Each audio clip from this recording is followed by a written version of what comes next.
A question that's popped up a lot in the comments of my videos is, can I be a professional organizer without starting a business?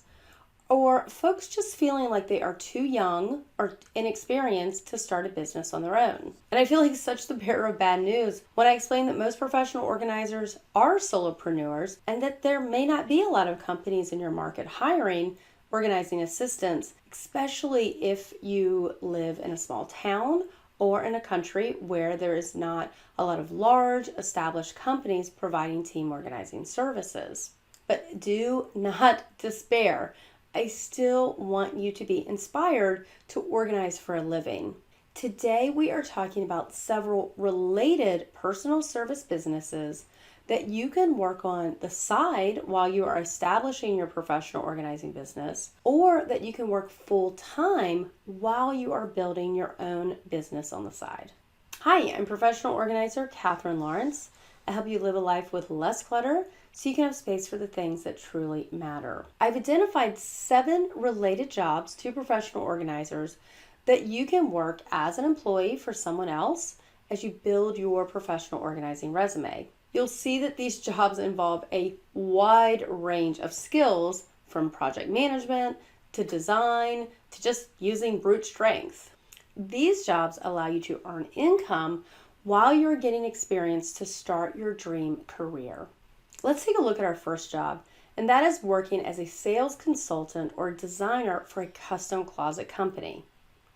These companies may be franchises or locally owned individual businesses with contractors and employees who meet with clients in their home to design closets. Now, the big distinction between a professional organizer and a closet design company is that the design company is going to install shelving, but they do not typically sort through the belongings of the client.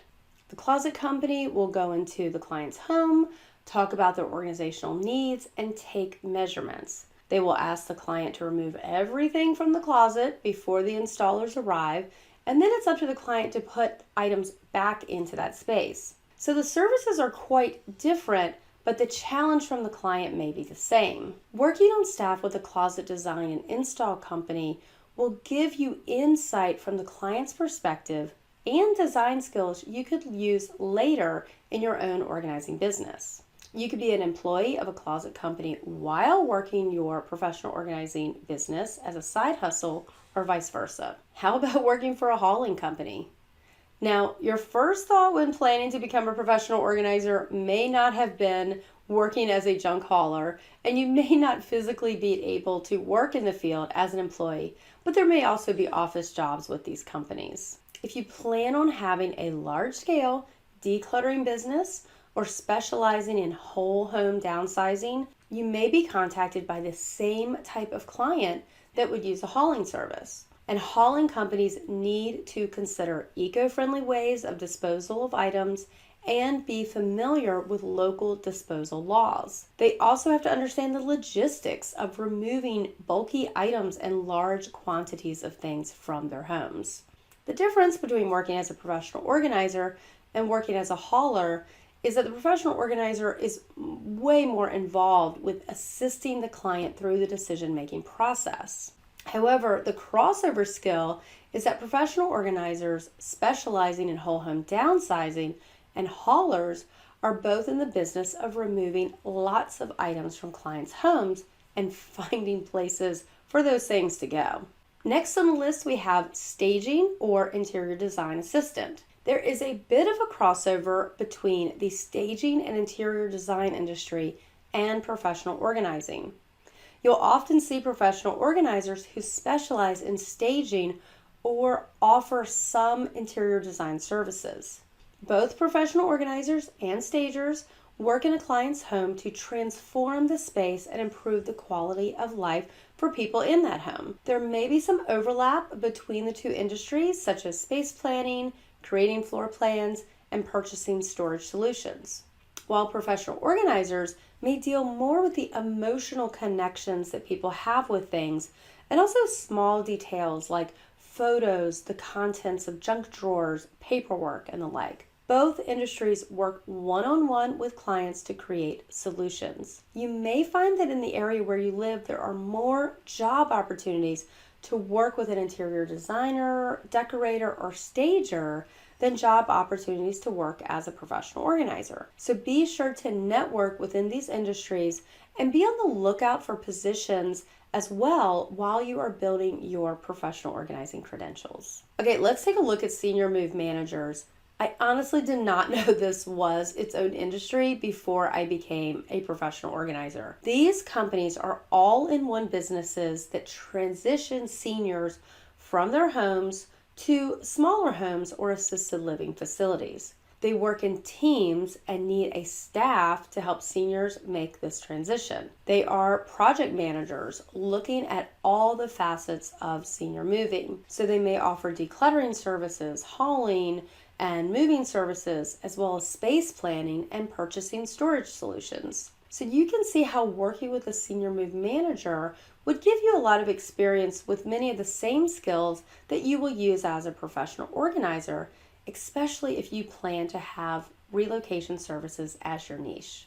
How about working for an estate agent? What I'm referring to here are the people who facilitate big home downsizing projects by selling household items. We have several auction companies where I live, and they may also work with real estate agents to basically get all of the possessions out of a home before that home is sold.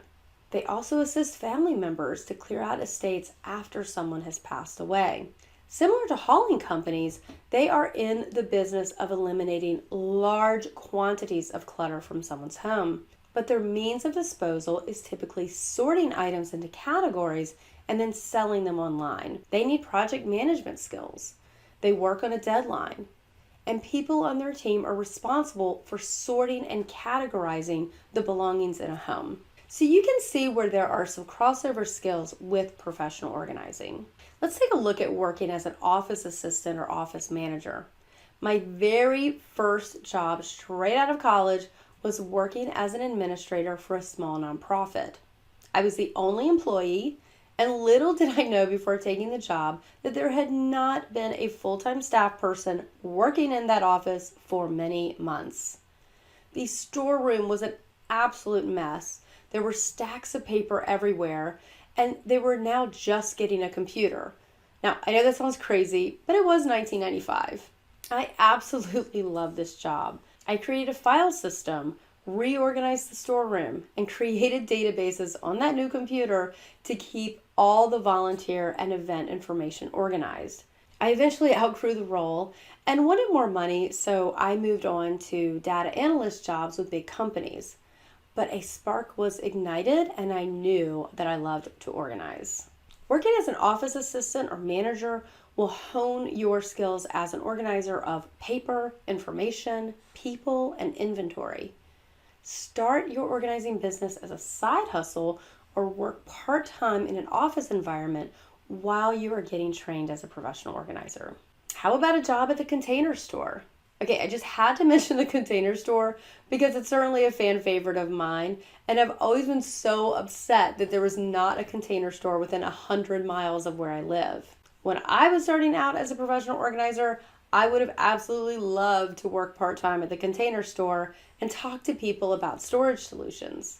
They offer design services for home offices, closets, pantry, and more using Alpha products. I've installed wall hanging systems in every house I've lived in and could surely have done that professionally by working as one of their installers or designers if I had not set up my service business when I did. So there you have it. There are lots of ways to build your confidence and sharpen your organizing skills, or to get income while you are training to become a professional organizer. If you are looking for training that will give you the confidence to start taking clients faster, please check out my Introduction to Professional Organizing course. I put a link to that course in the description of this video. And remember, these businesses may become a referral source for your business in the future. Just be mindful not to solicit their clients without permission and focus on learning new skills for your future profession as an organizer. I would love for you to subscribe to my channel for more videos on downsizing, decluttering, and the business of organizing. Thanks for watching, and I'll see you next time.